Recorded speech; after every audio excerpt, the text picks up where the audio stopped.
Halo semuanya, kembali lagi bersama saya Michael. Di video kali ini kita akan membahas tentang salah satu altcoin, yaitu adalah Polkadot. Karena Polkadot ini lagi ada upgrade secara fundamental yang cukup besar. Nanti kita akan bahas fundamental update-nya apa dan apakah Polkadot ini masih cukup bagus juga gitu ya. Jadi mungkin beberapa hari ke depan dengan situasi market crypto yang bisa kita lihat mungkin mengalami penurunan, mengalami pelemahan. Kita akan bahas kripto-kripto apa sih yang sebenarnya yang layak untuk kita akumulasi gitu ya. Jadi lebih terfokus untuk jangka panjang.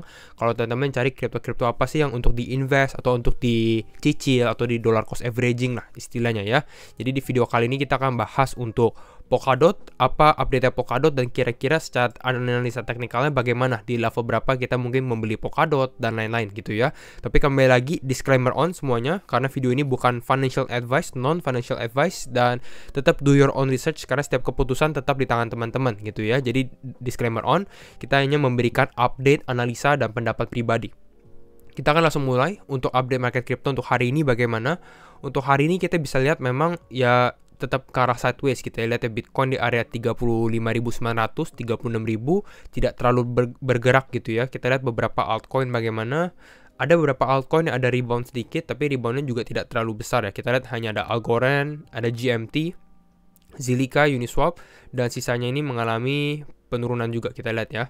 Lebih slow untuk hari ini. Kita lihat Polkadot sendiri bagaimana. Untuk Polkadot memang kalau kita perhatikan secara ranking ini dia mengalami penurunan selama beberapa bulan terakhir, khususnya mungkin dari bulan November ya. Jadi kita lihat dia sempat memang memasuki posisi top 10, top 10 crypto ya. Lalu kita lihat sekarang dia sudah turun ke posisi 14, mungkin karena banyak orang-orang yang lebih memilih untuk stablecoin juga. Kita lihat beberapa stablecoin ini naik secara ranking. Kita akan lihat sekarang untuk Polkadotnya sendiri. Mungkin kita lihat Fear and Greed Index-nya dulu. Untuk hari ini Fear and Greed Index-nya di level 23 ya. Update Polkadot yang besar apa gitu ya yang kita akan bahas, yaitu adalah ini. Ini dari tweet Polkadot sendiri. After passing community vote, jadi setiap orang yang punya Polkadot sebenarnya punya chance untuk voting juga gitu ya. Dia melakukan upgrade. This upgrade include a batch call upgrading Polkadot runtime. Dan yang besarnya apa? Yang besarnya adalah ini enable parachain to parachain messaging over XCM. Jadi ini update secara teknologinya juga, secara fundamentalnya gitu ya. Bahkan kita bisa lihat dari sini upgrading statement to include minting assets like NFT and teleport. Jadi mungkin sekarang ya Polkadot akan lebih terdevelop lagi dan mungkin sudah bisa masuk ke dalam NFT dan lain-lain. Karena sebelum ini Polkadot belum bisa. Memang kalau Polkadot ini identik dengan parachain ya awalnya secara utility, dan sekarang ini mulai meluas lah istilahnya ya. Nah, kita akan bahas dulu tentang XCM. Apa sih ini XCM? Ya, XCM adalah the Cross Consensus Message Format. Ini secara teknikal, tapi kita nggak akan terlalu benar-benar teknikalnya. Kalau teman-teman yang tertarik ya mungkin bisa baca aja dokumennya. Di sini kita bahas dulu sedikit. The Cross Consensus Messaging Format adalah XCM for shortnya. Jadi kita akan refer ke dalam XCM. XCM adalah cross consensus. Jadi ini bisa cross konsensus dari konsensus 1 ke konsensus 2 lah istilahnya, bukan hanya sebagai cross chain, karena banyak sekali kripto-kripto yang bilang oh dia cross chain dan lain-lain. Tapi XCM ini tagline-nya adalah lebih ke arah cross konsensus, jadi bisa beda konsensus. Jadi ini lebih besar lagi daripada cross chain lah gitu ya. Dan communicating artinya apa? Communicating the kinds of ideas sent not just between chain, bukan hanya dari chain A ke chain B gitu ya, tapi ini bisa beda smart contract, beda palette dan lain-lainnya. Dan kita lihat ini di mana dia bahas XCM is a messaging format, it is not a messaging protocol. Jadi lebih ke arah untuk template-nya lah gitu ya, bukan sebagai protokolnya sendiri. Lalu di sini dia bahas secara fundamentalnya bagaimana untuk XCM dan lain-lainnya ya. Kita lihat juga di sini, kita lihat dulu di sini ya. Will Polkadot price reverse course now? The cross-chain messaging is live. Seberapa besar sih ini update dari secara fundamental dengan XCM teknologi ini gitu ya. Ini kita langsung baca ke dalam use case-nya atau kegunaannya gitu ya. Polkadot is unshackled. Nah ya, kita lihat awalnya Polkadot main function atau kegunaan dari token Polkadot atau DOT sendiri adalah biasanya untuk staking, untuk governance ya, dimana untuk voting ya. Jadi kita lihat dari sini kan community vote gitu ya. Memang itu kegunaan untuk Polkadot governance, lalu untuk contribution in parachain crowd loans. Jadi ya teman-teman mungkin udah familiar, sempat kita bahas di beberapa video terakhir tentang ini Polkadot, ekosistemnya Polkadot gitu ya. Untuk parachainnya sendiri bisa voting dan bisa contribute dot teman-teman ke dalam project-projectnya Polkadot maupun juga dengan Kusama. Jadi itu untuk kegunaan Polkadot ya. Nah, Awalnya itu cuma untuk itu kegunaannya, tapi kita bayangkan untuk sekarang bagaimana kegunaan Polkadot. Kita lihat the introduction of cross-chain communication, jadi perbedaan bukan cross-chain sih, cross konsensus sebenarnya, enabled dot transfer to various parachain network. Jadi bisa dotnya sendiri bisa ditransfer ke dalam network parachain lainnya, jadi parachain to parachain. Makanya dibahasnya adalah ini, kalau kita dari sini adalah communication antara parachain. Nah, lalu and the number of use cases for the dot token. Jadi akan menambah juga kegunaan use cases dari dot tokennya sendiri. Salah satunya kita lihat ini dari Moonbeam, di mana dot is now live and usable in DeFi on Moonbeam.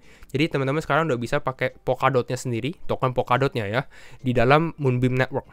Gitu. Jadi ya ini menarik dan menambah kegunaan dari Polkadot sendiri. Bukan hanya itu, kita lihat kegunaan tambahan. Ini new use cases atau kegunaan yang baru lagi. One notable use for DOT ya, yang lagi rising in popularity, yang lagi naik adalah minting stablecoin. Jadi DOT teman-teman atau Polkadot yang teman-teman adalah holder Polkadot ini bisa dijadikan collateral gitu ya. DOT can now be transferred to the DeFi focus Akala parachain. Ini sempat kita bahas Akala. Akala ini salah satu parachain, project parachainnya Polkadot yang bergerak memang di dalam decentralized stablecoin ya, lebih karena untuk stablecoinnya dengan ada IUSD-nya. Jadi sekarang nanti teman-teman bisa stake Polkadot teman-teman, lalu untuk minting IUSD. Jadi ini akan lebih menarik lagi dan mungkin bisa menambah demand untuk Polkadot secara long term ya, karena kegunaannya semakin bertambah. Lalu kita lihat dari sini, which can be used as collateral to mint AUSD. Ini yang tadi kita bahas. Ini dari foundernya Akala sendiri. Jadi ini yang membuat memang perubahan besar untuk Polkadot. Tapi mungkin perubahannya tidak akan dalam semalam gitu ya. Jadi ini kita harus membutuhkan trust, lebih banyak user yang memakai dan lain-lain, baru kita nanti lihat ke depannya bagaimana. Ini lebih secara long term ya. Tapi ini perubahan yang sangat besar dan sangat bagus untuk Polkadot gitu. Nextnya kita lihat dari sini juga, Polkadot sebenarnya salah satu kripto yang selalu progresif sih, selalu membangun lah istilahnya ya. Kita lihat State of Polkadot quarter 1 2022. Di 3 bulan pertama gitu ya, dimana Polkadot developer activity remains among the strongest in crypto. Jadi memang aktivitinya developer di Polkadot ini salah satu yang tertinggi juga gitu ya, salah satu tertinggi di layer-layer lainnya gitu ya, layer 0, layer 0, layer 1 ataupun layer 2. Perbedaannya apa layer 0, layer 1, layer 2 sendiri sempat kita bahas di video tentang layer gitu ya. Nanti saya linkin aja di deskripsi untuk teman-teman yang mungkin baru masuk ke dalam crypto ya. Lalu kita lihat juga Polkadot Parachain are now live, di mana ya sudah ada Polkadot Parachain. Lalu at the close of quarter 1 2022 ya, di 3 bulan ini ada 13 project Parachain yang sudah mulai dan sudah masuk ke dalam Parachain Polkadot. Begitu pula kalau misalnya kita bahas tentang Kusama gitu ya. Kusama ini sangat-sangat berelasi dengan Polkadot. Intinya mereka ini kalau sebagai gambaran seperti kakak beradik gitu ya. Dimana Kusama ini adalah project uji cobanya Polkadot. Jadi kalau misalnya Polkadot lagi ada ide baru gitu ya, mau diimplementasi, biasanya akan dilakukan uji coba dulu di Kusama, apakah berhasil atau tidak, dan kalau ternyata berhasil akan diimplementasikan ke dalam Polkadot. Jadi kalau ditanya secara fundamental Kusama bagaimana, sebenarnya Kusama juga menarik walaupun lebih sedikit beresiko ya, karena ya memang kita lihat sedikit beresiko kalau dibandingkan dengan Polkadot, karena ini adalah project uji cobanya dia. Tapi secara fundamental hampir sama dan memang terpakai juga gitu. Makanya kalau kita lihat dari parachain-nya sendiri, ada yang namanya Polkadot Network gitu ya, parachain-nya ada 14, lalu ada Kusama Network juga. Kusama Network ini yang project uji cobanya. Jadi ini perbedaan antara Polkadot dan Kusama.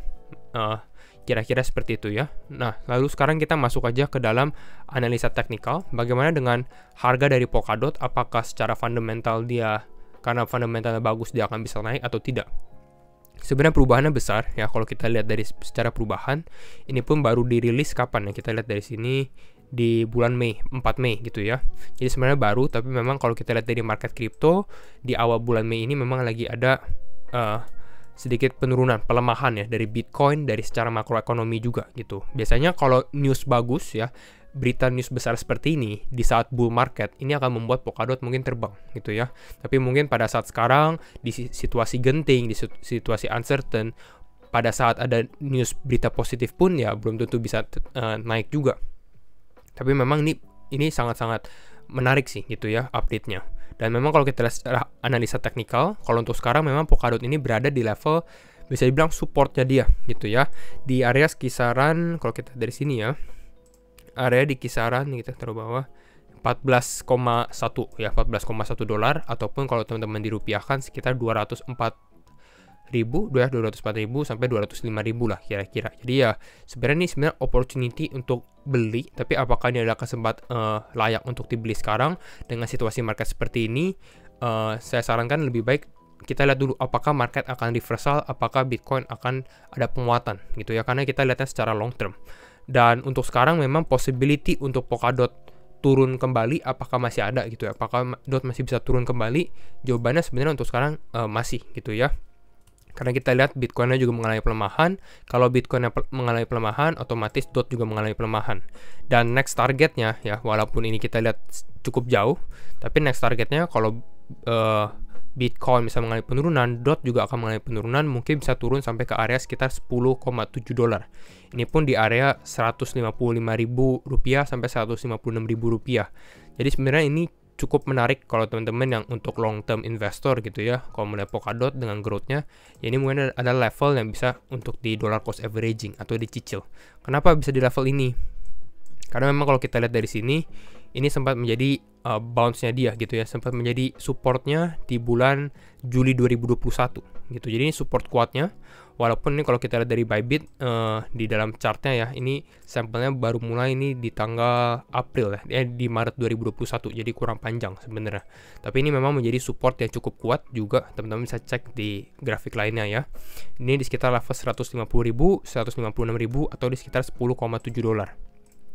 Nah, kira-kira seperti itu, tapi nanti kita lihat juga situasi bagaimana untuk makroekonominya juga, karena worst case scenario untuk Polkadot adalah dia kembali lebih turun lagi gitu ya. Jadi ini saya ada mention juga, kalau ternyata dia turun, ini buat para investor yang memang buat long term gitu ya. Jangan takut juga, tapi ini kita lihat worst case scenario-nya mungkin Polkadot bisa turun ya, bisa sampai ke sekitar 6,4 dolar juga gitu ya, karena 6,4 dolar kalau kita lihat secara historical ini juga menjadi point support yang cukup kuat, itu di area sekitar 92.000 sampai 93.000. Jadi ini yang teman-teman bisa gambarkan kira-kira demand zone atau level-level support untuk Polkadot, mungkin untuk dicicil. Kalau secara short termnya bagaimana kalau kita lihat sekarang di posisi support ya, di posisi support yang kita bilang, walaupun memang kita lihat dari segi untuk Bitcoin sendiri belum ada penguatan yang cukup kuat gitu ya. Bahkan ini kita lihat Polkadot sempat menyentuh resistennya dia. Ya, sekarang resisten kuatnya itu di sekitar 16,2 dolar. Lalu mengalami penurunan. Yang saya takutkan untuk hari ini, untuk sekarang mungkin yang jadi concern ya, mungkin ini bisa membentuk seperti bearish pennant. Walaupun ini lebih ke arah mungkin low volume sih sebenarnya, volumenya cukup kecil, tapi ya kita lihat worst case scenario-nya kalau ternyata dia mengalami penurunan seperti ini ya. Mungkin bisa turun sampai ke kisaran 12 dolar ya, sekitar 12 dolar. Nah, di sini. Jadi ini mungkin bisa terjadi juga kalau misalnya Polkadot ini breakdown dari bearish pennant-nya sendiri. Gitu ya. Walaupun ini daerah support. Daerah support artinya dia bisa breakdown atau sebenarnya dia bisa breakout juga ya, dia bisa breakout ke atas. Tapi kalau untuk sekarang breakoutnya setinggi apa, mungkin kita jangan terlalu memasang ekspektasi yang cukup tinggi gitu ya. Kemungkinan juga mungkin akan ada rejection lagi mungkin di daerah sekitar 15,4 dolar ataupun di resistance line yang warna biru ini. Kira-kira seperti itu. Ini kalau teman-teman mau tahu, ini mungkin di daerah sekitar 15,5 dolar ataupun di sekitar level 16 dolaran. Karena kita lihat memang di sini kalau secara time frame one day, nah kalau lihat time frame one day, memang DOT ini masih mengalami pelemahan ya. Dia tes di sini, tes lagi di sini, dan untuk sekarang memang belum ada testing lagi ke area ini. Jadi kalau kita lihat apakah DOT akan mengalami penguatan, mungkin bisa jadi, tapi penguatannya mungkin sampai ke dalam resisten yang ketiga ini, karena kita lihat belum ada momentum yang cukup bisa mendorong Polkadot untuk breakout sendiri, karena dia cukup ada korelasi yang cukup tinggi dengan Bitcoin lah kira-kira. Jadi itu untuk update Polkadot level-levelnya, dan memang cukup menarik juga untuk teman-teman akumulasi. Tapi kembali lagi disclaimer on and do your own research. Dan kalau teman-teman suka video ini, jangan lupa untuk share videonya, like ataupun subscribe, and see you in the next video. Bye bye.